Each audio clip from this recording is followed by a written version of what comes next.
Here we go. Let's do it. Fernando Almendariz, commercial insurance eagle, baby. Yeah. Thanks for being here, man. Yeah, Thanks for absolutely. saying yes. Absolutely. I had this whole thing about getting into your business right away. You specialize in the commercial insurance industry, but let me say, you just prayed over me right now, kind of before we started, and I just want to say thank you for that. I appreciate you, man.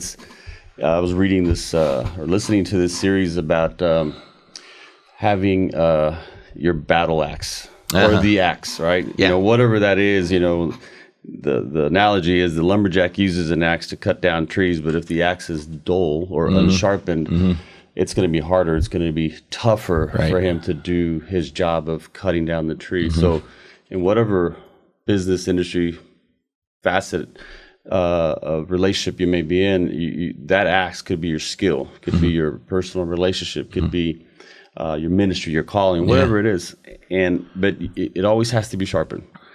It always has to be around other people that can help sharpen it. And that's what I really want to commend you for that, man. Because every time we'll have some coffee or chat, even just right now, you just kind of uplifted me like in a second by praying over me. It helps to have people around you that can do that. And so I just want to thank you for that. Oh, sure. You definitely mean a lot to me, and you've been a good friend, man, and just someone that I can kind of learn from and get inspired by. And I just want to thank you for helping me sharpen my axe all the time. Well, iron sharpens iron. For sure. But no, I think we've known each other long enough, and we've been in that circle, with BNI long enough where we see each other from a distance. We get close, but we see each other from a distance, and that helps because there's a lot that I learn. Like I learn from you, I learn from others around. So it should be about that reciprocity. But no, man, when it comes to God, I made a deal with him. I said, you take care of my business, I'll take care of your business. But in truth, I'm like, okay, what's going on with my business? We're always kind of wondering, right? Did you forget me? No, that's the challenge, right? Yeah. Who's really good about stewarding her business, and I like to always learn from is Tracy Blackwell. She when we did a little event the other day, and she's always doing these little community events, kind of fundraisers to give back. But she's such a woman of God and has got that spirit and that mindset. But she's always talking about stewarding his business, right? And that's something that we forget a lot of times, and we tend to worry and stress. And I've learned here more lately too, not to worry as much in a sense. If I feel I'm on the right path to do his will or kind of work on serving and helping people, it almost kind of gives me a little bit more peace to where I don't have to worry about the sales, the numbers. It's always, you have to have that balance, because in business, if you want to succeed, if you want to serve, if you want to minister, you have to have profits, you have to grow, you have to have a business to be able to do that. So there's definitely a fine balance. But she made the analogy, and we were talking about, she was kind of encouraging people to kind of donate some money for this specific ministry we were kind of helping fundraise for. But she goes, even the dog knows not to come to a closed fist. You open the fist, so you always have to have that ability to just open that hand, allow God to bless you and also help others at the same time. And I just love that, and I think that's the challenge, when we question, like, where are we, God, with this, with our business? Things aren't looking good sometimes. Yeah, exactly. But you've been doing this how long? Well, I keep doing the math. And so with the insurance business, if you've had your license for 20 years, you get grandfathered in. So you don't worry about, renewing or doing any kind of continuing education. I'm at 18 years. Really? Yeah. And I mean, that's kind of a double-edged sword, because I'm like, okay, I've been at this 18 years, but then I look and think, well, what do I have to show for 18 years? So it's a balance. To your point, it is a balance. Looking back. How did you get into it? Is your family in it, or? No. So my father, who, you've met, he's been in the design business. So he does a lot of the architectural type of design, and he's been in it since 50 years, going on 50 years. I'm 48. I'll be 48. So half a century. That's a profession that doesn't get old, but it requires a lot of creativity that I didn't have. So I'm the oldest of four. My brother, who's second, has all that creativity and then some. And I thought, I got to get out of this. So it was a challenging time that I was going through. And it just so happened that our insurance agent, the one that took care of, the benefits of the company, I thought he was just the coolest cat, man. He walks in Wait, and he you talks. thought the insurance guy was a cool cat? Cool cat, exactly. I was like, this guy is so cool. And so he brought me on, and I was doing the marketing. I really didn't know what I was doing. I'm like, all right, I'll try it. Yeah. But I was used to, you got to go out there and hunt. There I was probably just, trying to pick strawberries. I'm like, oh, this looks good. Oh, this looks good. But there was a lot to learn. So anyway, I was with him a couple years, learned a lot. And then I thought, you know what? This is something I want to do moving forward. And I haven't looked back. But, there's so much to grow, I think, in any industry. So I like the challenge. It's kind of nerdy, I guess you could say, when it comes to insurance. But you really are saving lives and helping people. Yeah, so in a different capacity. Well, I think the hard part with your landscape in your industry, it's always changing as well. And then, of course, the market will dictate.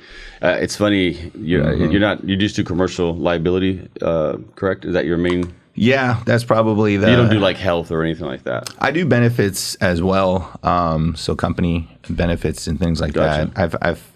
I actually hold 2 different licenses, so it gives me a wide spectrum. Oh, okay. But everything is more business to business. I enjoy working with businesses. Well, the challenge is not to knock your industry, but I used to, and I've been doing business with you several years now, but before you came aboard, I used to loathe the day that this was years ago, bro. This is when the Yellow Pages were out. Let's put it that way, because I used to hate when the Yellow Pages guy would come visit every year to talk about advertising again, because every year the prices would go up, and they would be like, well, if you want to downsize on your ad, it's going to cost what you're already paying, so you might as well just get a bigger ad and pay a little more. So.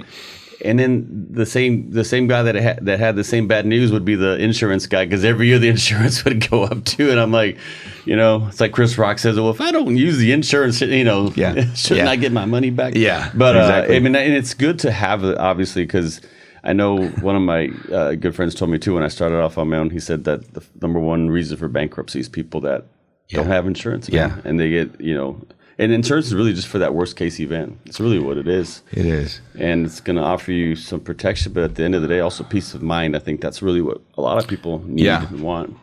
So how do you navigate through that landscape of working with clients that sometimes dread kind of hearing from you? Well, and it is true, because I walked into this one account, and the guy was really nice, but he said, oh, there's the insurance guy, my second least favorite. So it went from 18 years ago, that's such a cool insurance guy, to, here comes the insurance. I was like, this is what he was dealing with. He never told me that. But then it was funny, because he said, here's the second most hated person that I know. I'm like, well, who's your first? It's like the IRS. I'm like, oh, wow, okay. That's true. At least I'm not number one. Yeah. But no, I think what happens is, like anything else, it could be sold in such a way where it's just transactional. And that's where I think a lot of people get bitter. It's like, well, what did I buy? And then when it comes time to use it, well, it's not covering anything. So I think it is a lost art with insurance. Not that I'm the best, but I at least try to pay attention. Okay, look, this is what's going on. But I think in anything else, even in your business, right? Like, we set the expectation. This is what you want to do. So if you install the floor, I'm sure that there might be some seals or maybe some treatment to maintain. It goes hand in hand with any business. Just letting them know what to expect. You know, this is what's going on. But you gotta make sure that the dollar is being used for something and not just being thrown away. Do you kind of cater the insurance policies based on the industry, or is it kind of because you're a broker, right? So you actually shop for the best rates. So I specifically wanted to be a broker because I saw that there's certain, and again, I'm not bashing any other agents out there, but I see that there's certain models that are conformed to, okay, it's just linear. This is all you can have is one insurance company. I think they've changed a lot, but I saw early on, because I tried it and I'm like, this isn't going to work. Because the majority of my clients, hey, well, I need this. Now, can you help me with that? And I thought there's opportunities. And it wasn't so much of a money grab as much as it was, hey, if I can create some loyalty here by offering multiple products, then okay. So the broker side was the way to go. Makes sense. It helps, but at the same time, it's not foolproof. I mean, people say, oh, you're in a residual business. No, I mean, if you take care of the client, but... Sure. Well, the thing is, like, as you build your book of business, you can't assume that they're going to renew, right? Exactly. And I think some people forget that Right. that there's insurance agents out there. Right. Dude, loyalty is hard, man. Like, Exactly. and I think that's why I'm saying your industry, a lot of times, and I personally feel that business owners at the end of the day are just looking at that bottom line. They're like, okay, where do I cut back? Oh, insurance or this or that. And, that relationship for sure is going to be important, right, with the client to make sure that they maybe say, well, actually, Fernando's a good guy. He takes me out for coffee every once in a while. Takes me to some steakhouses every once in a while. Oh, I'm just saying. All right, I'll take you for coffee. Whatever, any steakhouse. Yeah, then my rate's going to start going up. No, but it is hard because you do have to keep track of all your clients and making sure that, as you build your business, you're not losing any on the back end, right? Yeah, and at the same time, it's my way of getting in to help the business owner because I love that. I remember listening to stories with my dad because he'd have all kinds of people come in from, generals to judges to, just authorities that walk in. And not that it was all about that, but you could hear the stories in business owners and, all of the stories. And so he would share those with my mom and I'd be in the back just listening. So I thought, wow, it's fascinating to hear how somebody comes from nothing because my dad came from nothing. So there's that alone is a burden to maintain for myself. Like, well, my dad came from nothing. So what's my excuse? Right. But at the same time, listening to other entrepreneurs like yourself and others, it's like I can see growth and opportunities. I'd rather be complimentary, and we're not even in insurance anymore. You know what I'm saying? Like I'd rather be complimentary. Hey, have you thought about this? What about some of these opportunities? And it's neat because after 18 years, we've been through a couple, cycles in the economy. And it's funny, but it's not funny. But you see businesses that are big and they come down. You see businesses that are little and they come up. So there's a lot to take out of that. So whenever I hear a lot of doom and gloom and, the stocks are doing this, the economy's doing that, it's like, it's still opportunities. You just, how do you see it, And the cycle of the market, like you said, it's not new. I mean, every time, and as you get older, I think you learn to set your mind at ease by, number one, maybe not listening to the market as much or paying attention to it, but learning that from the past, from the history, right? That it's just things go up and down. That's just part of nature, right? I mean, and I get encouraged by the challenges because I think that's going back to the analogy of the axe is like that's how you learn to. If you're not sharpening your skill set, and you come to a situation where you are challenged, right? Like even with us with 08, 09, when the market kind of crashed, we had to learn how to do things a little different, and even as recent as COVID, right? I mean, there's situations where you can either sit back and see what happens, wait and see, how things are going to turn around, or you just find ways to make it work, and that's where you get to. Learn more about your craft because I feel like I'm always learning. I'm sure you are too. There's always opportunities to do it better, and that's really what encourages me in my business in my industry. Is like there's always ways to do it better, and for me, that's kind of what keeps me going. I like to learn. I've always said that I try to model myself off other successful people, right? And whether it's the business side or even specific to the flooring side. But you can't get to the point where you feel like your way is the only way. And I'm sure like in your industry too, it's like you have to adapt. When the market's down and find ways to attract that customer. Yeah, I remember going back to 2020 and we were starting to feel the shock. There were a couple agents that I ran into and they were like, they couldn't do anything because their bread and butter was being able to go into schools or go into these places of business. And if the doors, like we were shuttered at that point, if that wasn't available, they were dead in the water. And I tried talking to them to help, but I mean, bless their hearts, they just weren't listening. And you think, like you're going to have to survive at some point. But I guess it's like you, Richard, right? I mean, you started off was it easy at the beginning? Oh, no. Right? Like Not anything else. But that goes hand in hand, I guess, with relationships, right? With parenting, finances, with our faith. Like, it's not easy at times, but it's not supposed to be easy, right. You know? And I think if we embrace the difficulty, that's the learning. Well, any successful person didn't get there the easy way. In fact, I like when people say, you took the easy way out. Well, the easy way out's when you choose to not try something and you want to just essentially quit or fail or whatever. The easy, there's no such thing as an easy way up, because any successful person has gone through adversity, through its challenges, right? And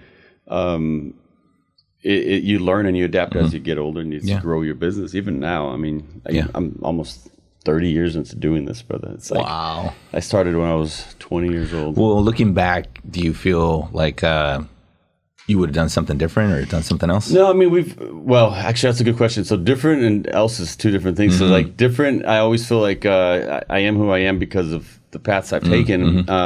So could I have done something else in my life? You know, I've thought about, maybe being a Green Beret or snap, or in the military or something. Yeah. I've actually, no, seriously, I was like, if I had to do it over, I can see that. Maybe and maybe there was a chance, an opportunity to, because where I came from, McAllen, I just didn't find that there was a lot of opportunity for me there. So that's why I moved up to San Antonio. But it's easy to see how kids will join the military because they don't really have an avenue to go to or really don't know what they want to do in life, which is for everyone, right? It's always a challenge.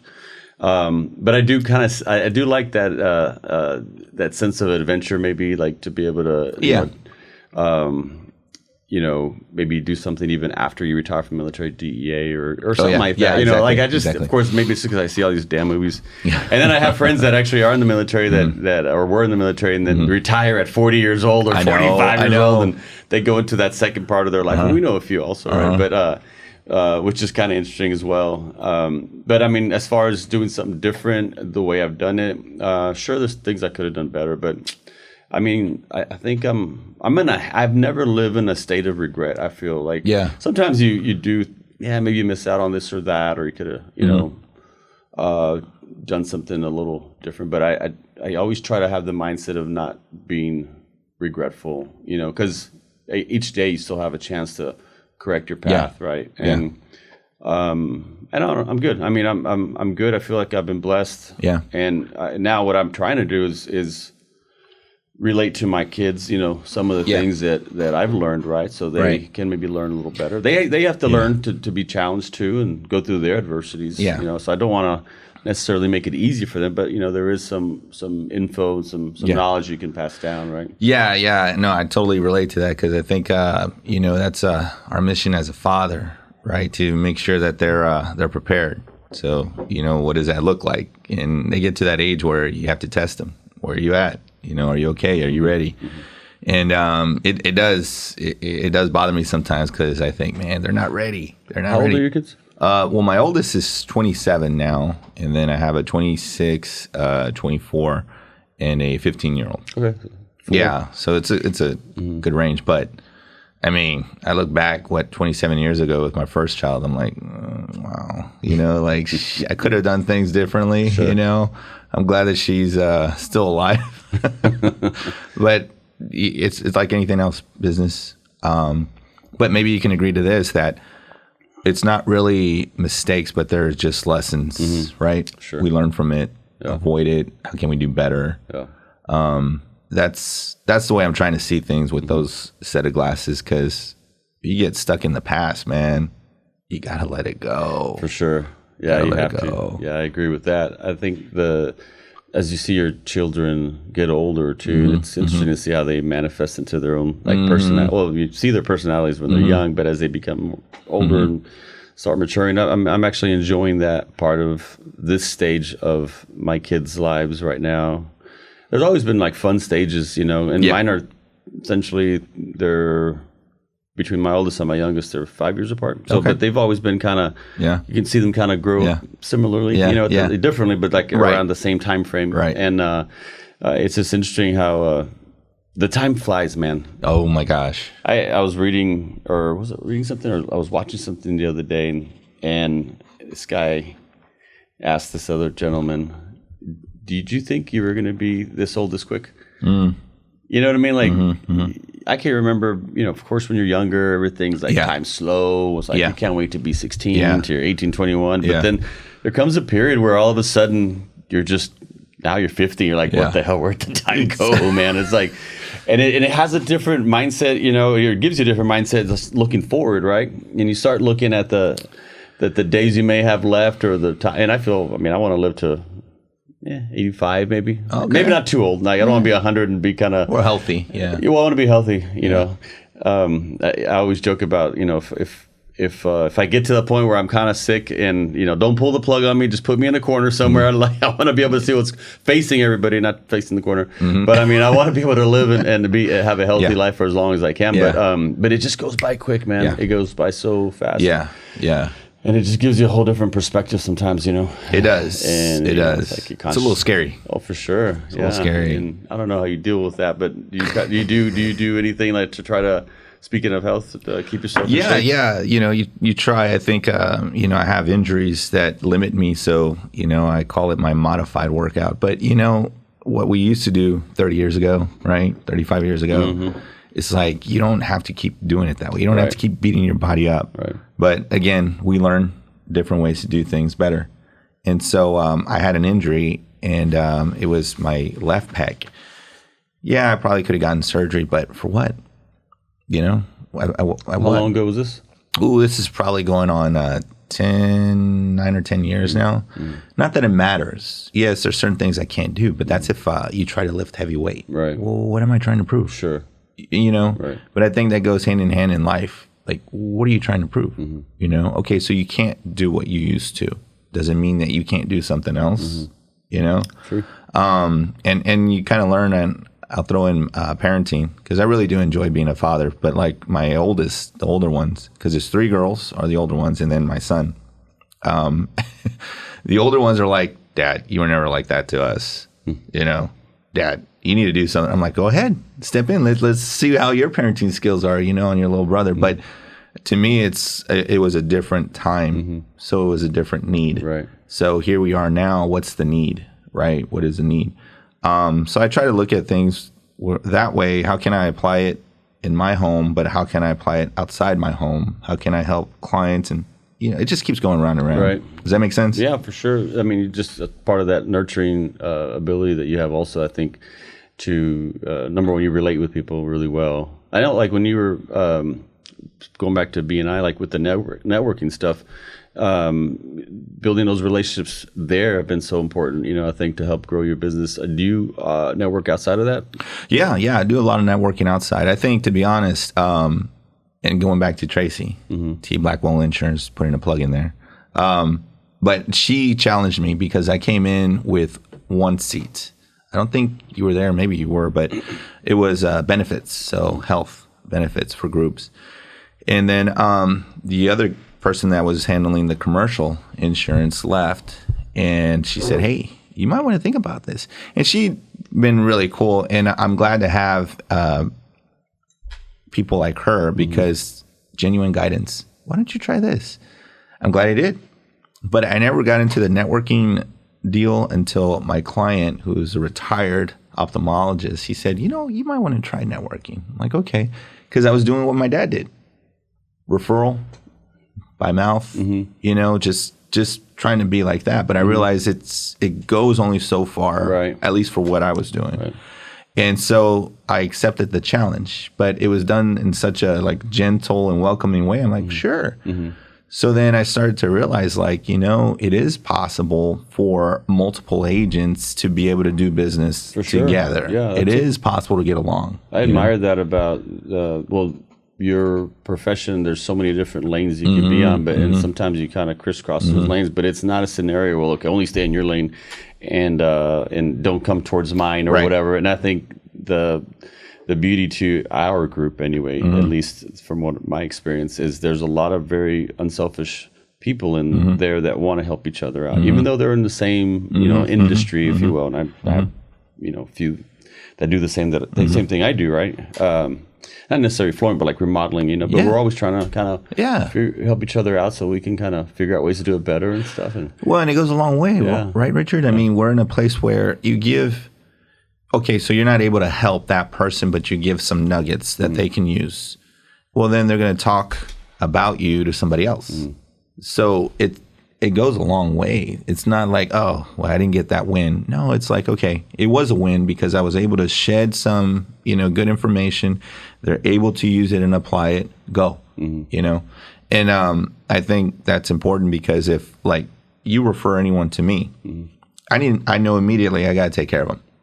Right. What that looks like, I don't know because the conversation has to unfold and great, but we're not going in with, he's the cheapest and he can do the best. No, we're going in with, let's see what's happening first.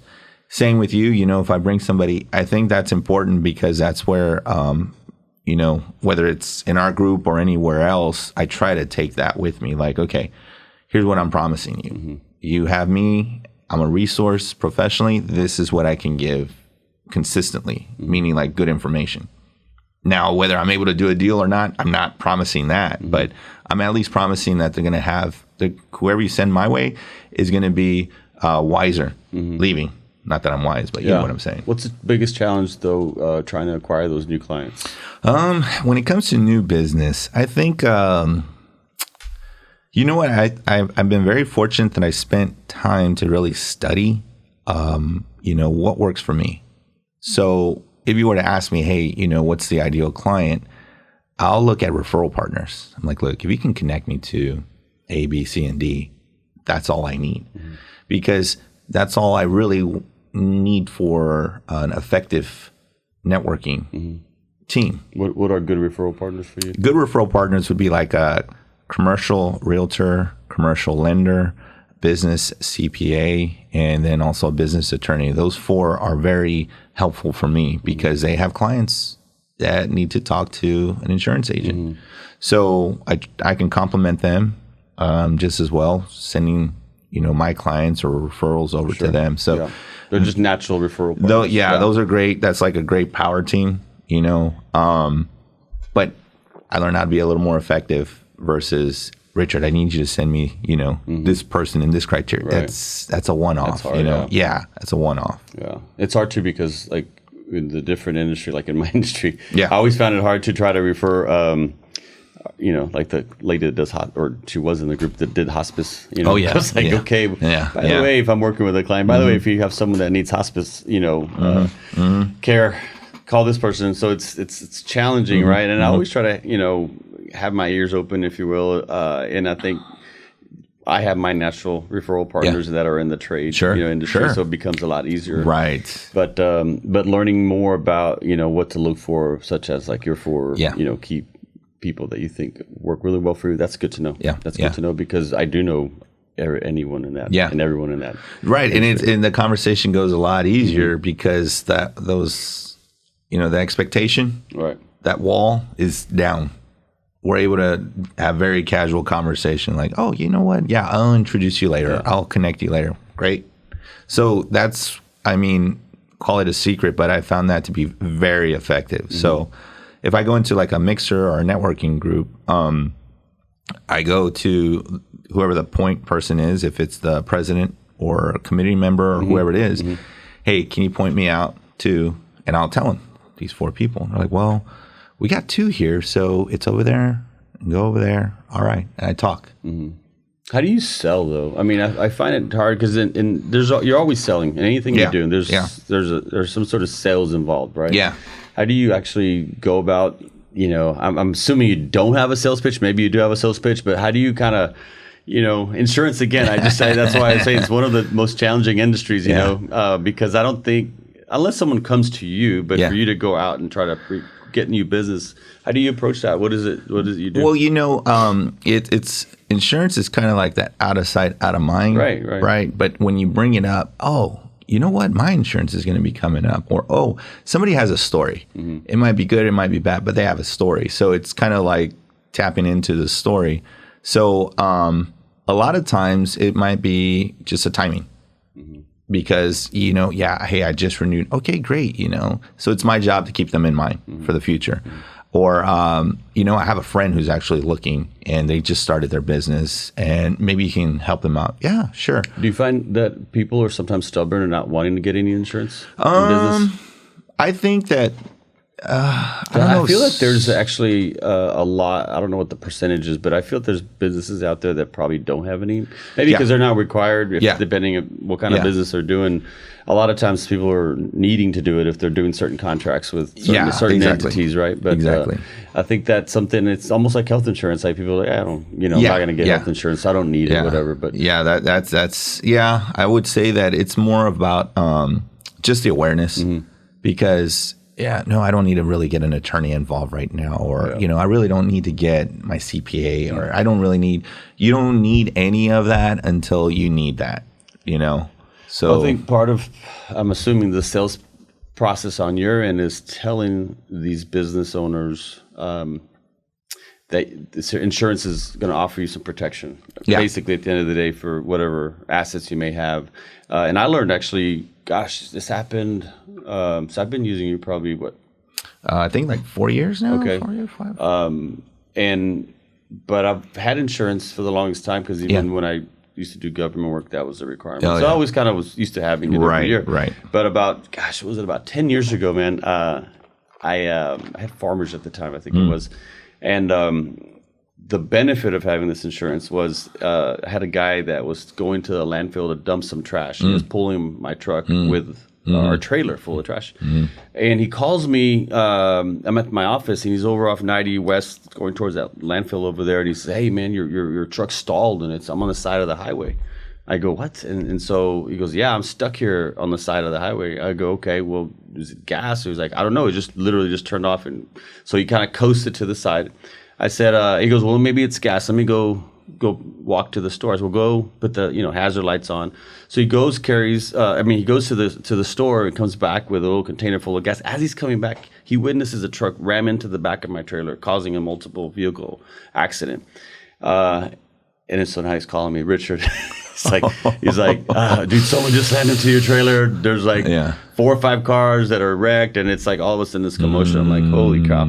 So all right, I'm heading that way. And by the time, and this was, I remember it was like on a Thursday, like at 5, like just rush hour, West Side 90, and then for me to get to from where I'm at to going that way, I'm heading that way. And by the time I get there, he's not even there. The traffic's already cleared. I'm calling him. I'm like, where are you at? He said, I'm with the tow truck guy. We're actually dumping the vehicle. And he tells me that the ambulance came. They picked up a guy. And I'm like shitting in my pants. I'm like, what the hell happened? He's like, well, what happened, dude? He's like, I don't know. But I had the vehicle on the side.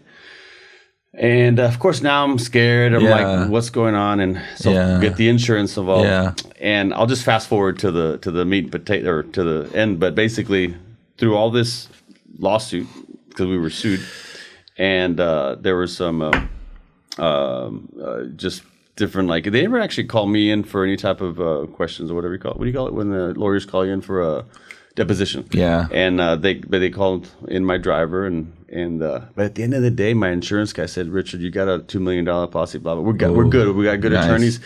I ended up selling for $20,000, which was, but they had, I felt, and they paid for it. The insurance paid for it. Right. So again, the benefit of having that insurance. Right. But it could have been a lot worse. But part of the argument was that apparently the vehicle was sitting there for like 10, 15 minutes with hazard lights on and stuff. And I think that ultimately this guy was distracted, ran into it. And then he caused all this other, and so I was grateful that I had insurance. Yes. Man. And I was like, I told my wife after, this is over the course of probably half a year of this whole process, but I was like, oh my God, we basically, not that we got lucky, but I'll take it, a little $20,000 settlement. But if we didn't have insurance, can you imagine? Oh man. And so everything you work for, everything that you build up, everything you have, can just go in an instant if you're not covered properly. So that's my plug for commercial insurance. Thanks. I'll take it. Fernando Almendariz. You scared everybody. I'm scaring everybody. But but the reality is nobody thinks about that, right? And it's like you said, even like health insurance, you don't think about it until you need it. Right. And it's only like when it's the worst case scenario, then you're grateful that you had it. But well, and I remember I was in school, college years now, and getting into my major. With the business classes, there was this one professor, super cool. He was a business attorney. And he said, it's not a matter of if you're involved in a lawsuit. It's a matter of when. And I thought, gosh, that's not cool. Here we are scaring us. Yeah, we're like 21, 22. But then, unfortunately, it's almost true to that point, because that's just the way the world works, unfortunately. Even I've known some who run such a tight ship, such a tight ship. And they run a tight ship because they've had battle scars along the way, and they realize, like, I can't do it. So going back to lessons learned, I learned. I'm not going to do that way. And so they're very anal retentive about some things. And I used to think, like, chill. But then I realized, no, I need to follow their lead, because they have a lot of experience of things that happen. Right. And sure enough, they shared. I'm like, okay, I take that knowledge and those stories and I carry it over with the next client. So it should be nowadays, getting back to insurance, dude, it's bad. Like, rates are changing. Yeah. And I'll share a quick story, but I had this one guy who was shopping insurance for a commercial auto. And I told him, look, we're going to take care of this and a couple other things we need to insure. So I asked, all right, are you ready to pull the trigger? He's like, I already did that. Okay, well, when did you do it? He's like, well, it's okay. It's already taken care of. I'm like, all right, well, this is new to me. And I couldn't get a hold of you. I'm like, dude, I'm talking to you like every day. What are you talking about? He was just a very nervous person. And it's hard, because when they're that nervous, it's like a squirrel. You can't, you can help, but only to a point. So I said, okay, cool, fine. We'll take care of the other insurance. Fast forward. Hey, I need to shop insurance. I'm like, for what? Well, the one that I said that I got? I'm like, okay, well, that rate changed. I'm like, okay, all right, well, I'll get my office to quotes. So we start working on quotes and I presented. And he's like, well, I haven't seen the email. Can you just tell me over the phone what it is? I'm like, dude. Yeah. I sent you an email to explain. Well, just tell me. So I told him. He said, I can't do that. I'm like, okay. Well, you haven't told me what happened on the other end. And he kept avoiding it. I'm like, dude, what the heck? He's like, well, I don't understand how 2 months ago the rates were good and then they just jumped up. What's going on? Why did they go up? Well, it turned out that his insurance company rates jumped. And I'm like, it's not my insurance company. It's your insurance company. I can't answer to your insurance company. That's why you're calling me. Yeah. And, it's sometimes you can't drill through the wood. But then I thought, you know what? I dodged a bullet with this. Sure. Sometimes you dodge bullets and you're like, yeah. It's tough, man. It's separate.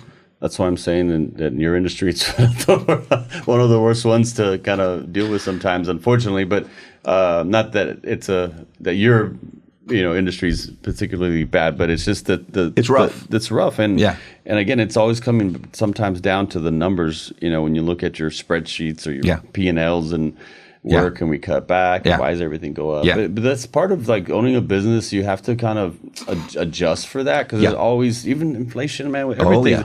Oh my God, it's like, now my two boys are helping me summer at the office, and which has been great. They've been able to measure, work with clients, deliver. So, man, I'm like, amen to that. Yeah. The only drawback is like we're paying for the lunch a lot. They'll come eat for lunch with my wife and I at the office. Like, dude, you're spending like $60-$70 a day on freaking lunch. I'm like, whatever happened to like $25, and you got like a meal for like 7 people. The dollar menu. Oh my gosh, man. But it's interesting because like we don't almost feel it. We do feel it, but we pay for it anyway. And all these expenses that that we subconsciously don't even think about, but we're spending money on. Everything's going up. And then going back to the insurance, like you look at that, oh man, this went up $100. What the hell? And I just spent like $500 this past week on freaking food. But it's insane how this market is, though, and it is for all businesses challenging right now, man. Not only yours, but ours as well. It's like there's still these expectations of people wanting things done sometimes cheap, or and they don't understand that it's, hey man, there's cost of goods. Right. And then, the other thing that I always tell people, unfortunately, like in my industry, a lot of the labor rates. They haven't really changed in the past 20 years.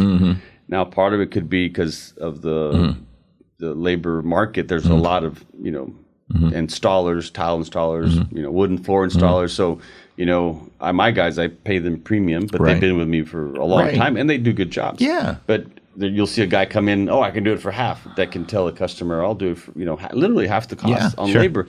Well, you'll get what you get. But people don't look past that. It's like, well, these guys are a lot cheaper than you are on the labor. Yeah. It's like, man, these guys have families. These guys are my priority. They've earned the right to make this much money. So I'm going to pay them that, And but it's amazing, though. It's still, again, balancing, and like your point with this client that maybe you're kind of happy you didn't get. Some of the best jobs that I've gotten are the ones that I didn't. Does that make sense? Yeah. Like, the best ones, that's like, yeah. I'm so glad I didn't get that job because you kind of almost foresee what's going to happen. And, I'd rather work with people that are going to appreciate, what we do, how we service them, our efforts. And stuff. But building on what you said, that you take care of your people, well, your people are going to take care of you, right? So they're out on the job site and there's a problem, Sure, man. They're going to find ways to solve it because they're more engaged, whereas maybe a not so seasoned, company goes out there. I always say that it's like you're only as good as your people, and that's the thing that I'm most proud of. I tell people or clients, I said I feel very competitive in what we do. Yeah. But honestly, I've got really great installers, and that's the thing that we're most proud of. Yeah. And I don't do a good enough job of shining a light on them specifically. I just started doing some videos on YouTube for my company, but I just did one where I had one of my installers on there. Dude, you look serious. I've seen those videos. I'm like, man, well, this is bro. I'm glad you pointed. No, okay. I need to loosen up. Is what you're saying. Because I'm still figuring that out. That's just the way I'm trying to figure this out. No, I think. Well, let me just throw in there. I think you come in there with a lot of knowledge. Yeah. And that's good. Well, a friend of mine yesterday, actually, the guy that cuts my hair, my barber, I like him because he spends 30 minutes, even though there's not a lot of hair. He's just there talking, chatting away. He makes you feel good. Yeah, he's a good dude. Actually, his name is Chris. I like to plug him. He's a good dude. Anyway, he was telling me yesterday. He goes, you just gotta, because he's seen some of the videos. He's like, you just gotta maybe like create a character. Like you're either gonna come in like same thing, serious, or maybe come in like maybe like half-hearted, jokingly, or. And I'm like, I don't know, dude. I'm just trying to be like myself, but I'm trying to find that out because I get it. Yeah, you kind of want it to be entertaining and proactive and or interact in a sense where people want to engage with you. And I go, I'm still trying to figure it out because everything I've done is just not scripted. I just go. Yeah. They go action. I'm like, just start spitting stuff out. And like, I need to start working on outlining and kind of being more, strategic about how it's structured, how I do the videos. I think doing it just off the cuff like that because. I learned that once you start to kind of focus, it'll automatically come. Yeah. It'll happen. But I would encourage you, look at your strength. You're a funny guy.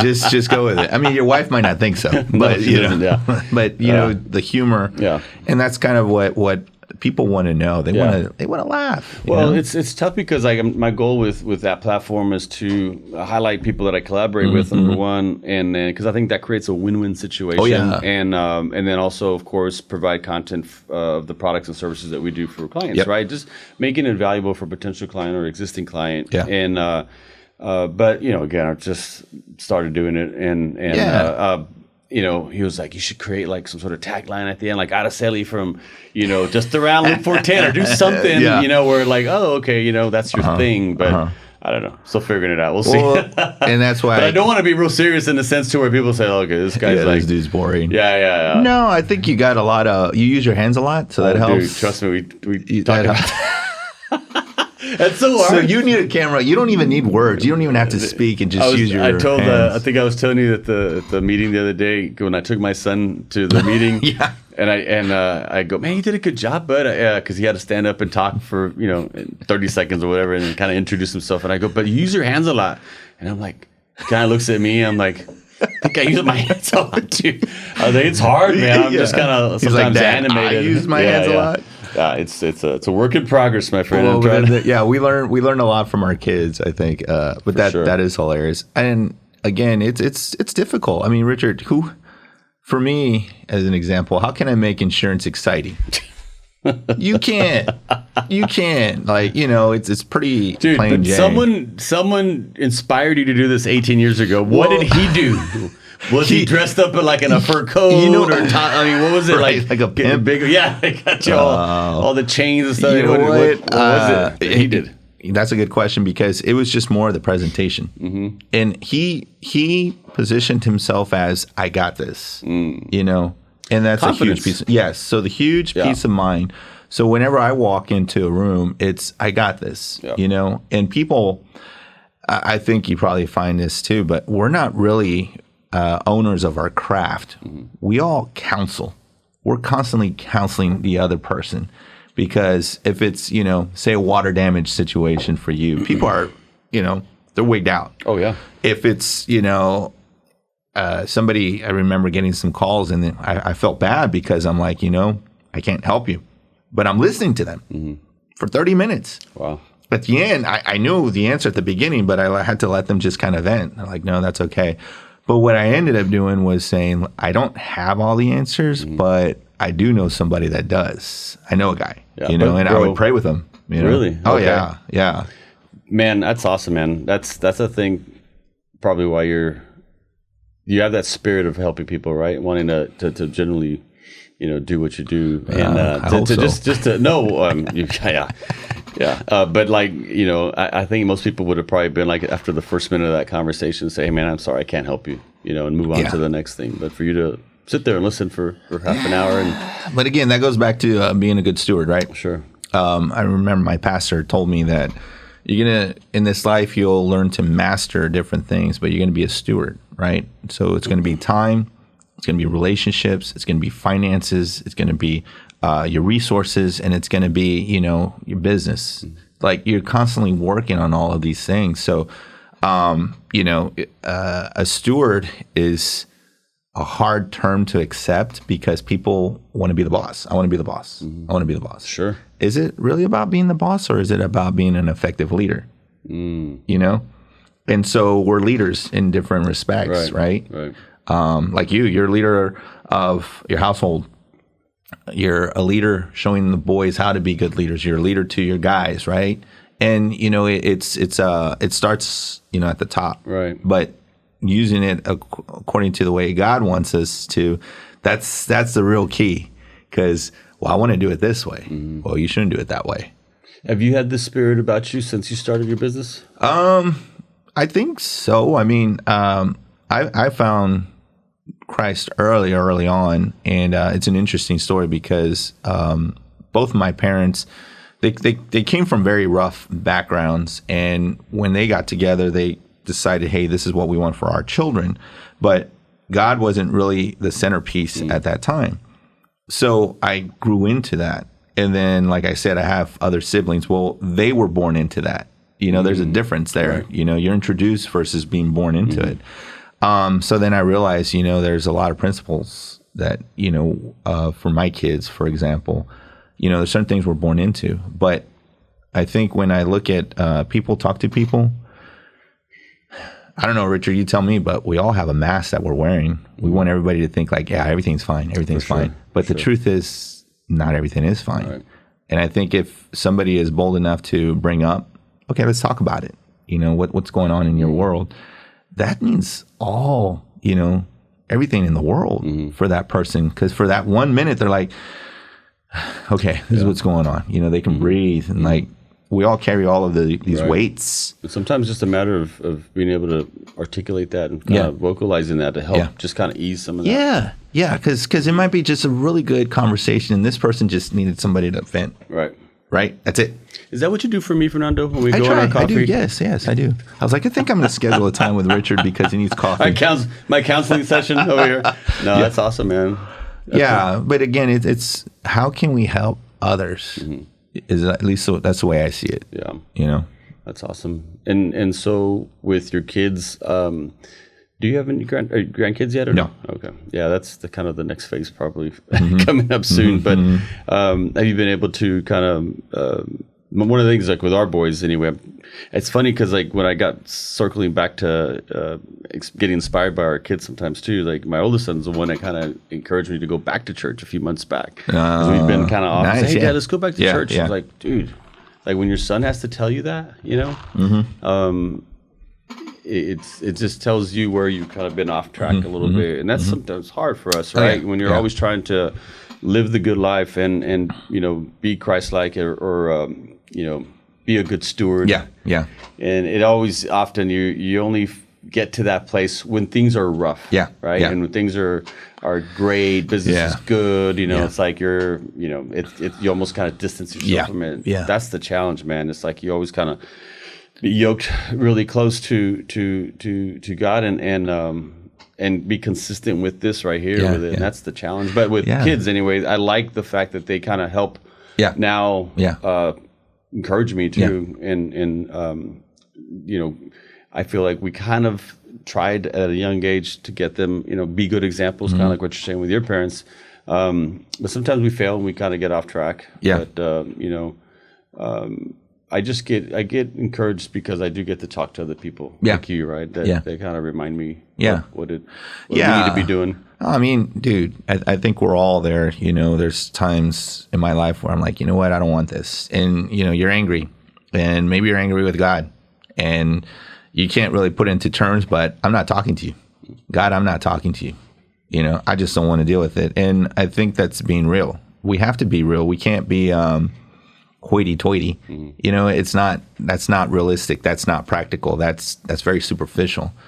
And so we, you know, going through some of the personal experience that I went through, I found myself just doing a lot of research because it was at a time when my girls were very little.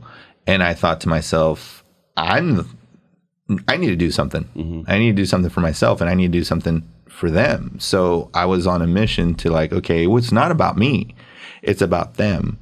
But I need to be more prepared to help them. So, you know, and then that turned into a very strong walk for me spiritually because I'm like, okay, well, what's going on within me? You know, what's going on? It doesn't matter if you come from a great household, you know, great family or have everything that you ever wanted. That doesn't matter because everybody else has some kind of struggle, you know? And it's like, we got to be real, you know, what's going on with you? I think you probably had this too, but, you know, we've had some very close friends that, you know, had these demons they were wrestling with, and then they decided, I'm just going to end my life.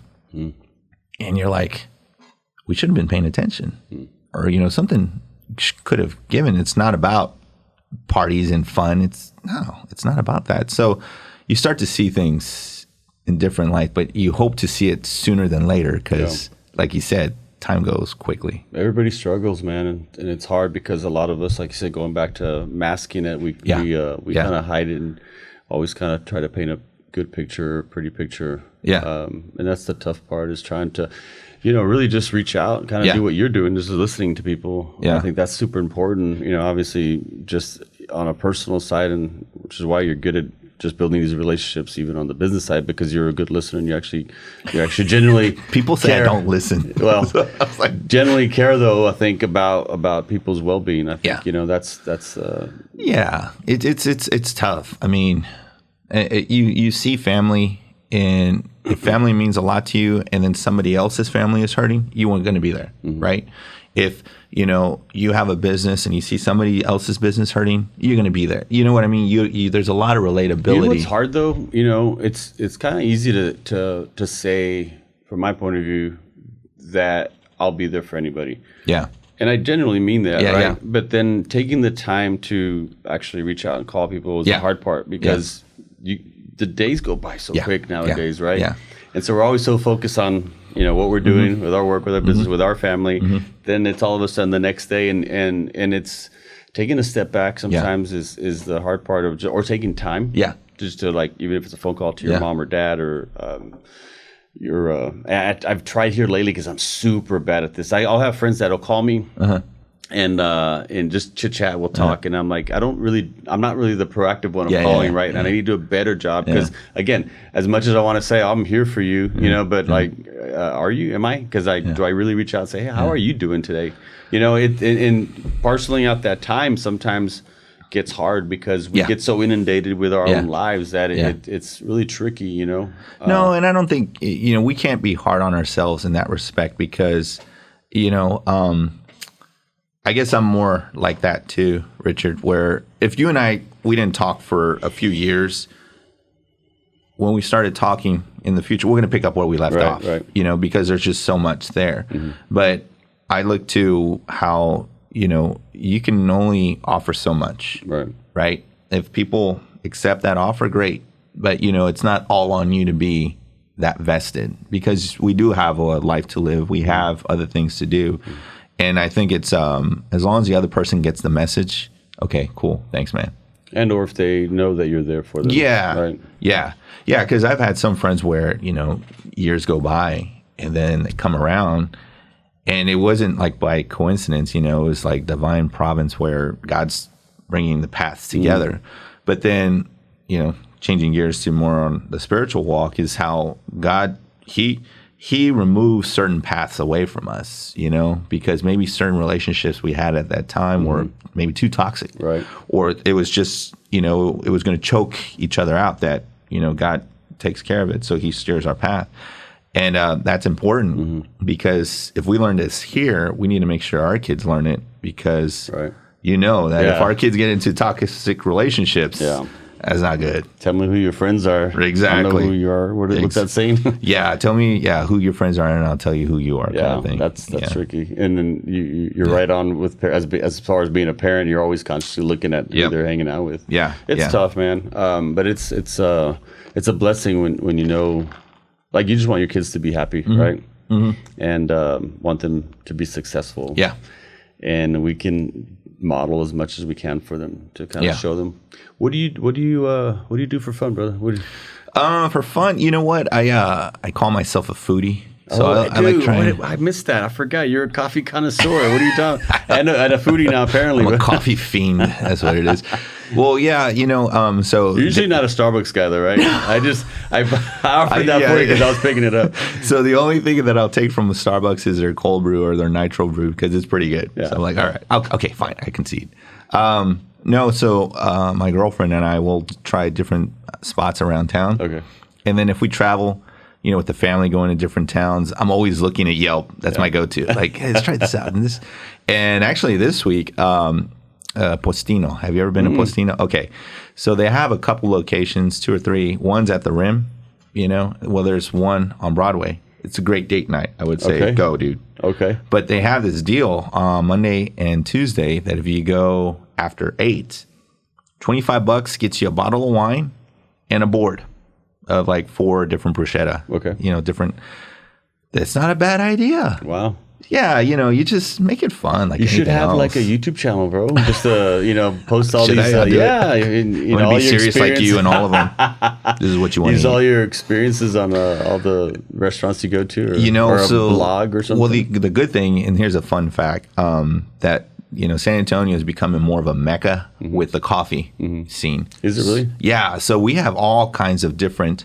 For the most part, it's still kind of the same roaster. I think we have like 2 or 3 that are our main people, but the way they prepare it and then the setting, it's really cool, Wow. So I got to take you, but yeah, there's some really neat setups. I've been to, which is the one that we went to on the south side of town. That was a long time ago. It was like gold and coffee. Then, I went to the Halcyon. That one. And then there's one that we went to by the Pearl too, but I forget the names of it. But have you been to the Pond and Coffee here place, which is by our house? We just went there the other day. What'd you think? I liked it. Yeah. I'm not real picky when it comes to coffee. I've actually, although I went to Starbucks on the way over here, I really stopped drinking Starbucks because of the cost, right? Yeah. I drink a lot of this stuff at home now. The Cafe Bustelo is my favorite. Oh, nice. It's a strong. I like a dark.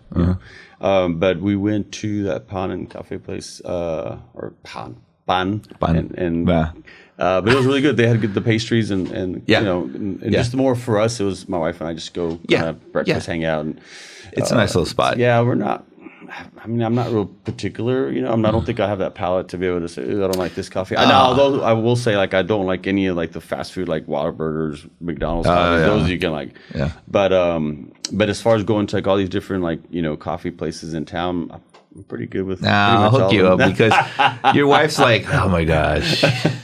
No, but she like I'll show you a few, test them out, tell me what you think. What does your wife say? Gotcha. That's the win. That's what I got to learn is what does my wife say? That's my new thing. Okay. I'm just got to be, I've been 26 years in marriage. I still haven't figured it out. That's awesome, man. Brother, I just looked at the clock. We're an hour into it. And, but I appreciate you, man. Oh, yeah. Honestly, you're such a good guy. And I'm not afraid to say this. I love you, as a human being, as a person, as a friend. And again, I just appreciate the spirit about you. And, every time I walk away from you, I feel like my battle axe has been sharpened, man, that I'm ready to go. Let's go. And I just thank you for that, man. And listen, commercial industry sucks. Yeah. But if you want someone that makes it suck a little less, I know a guy, man. Good job.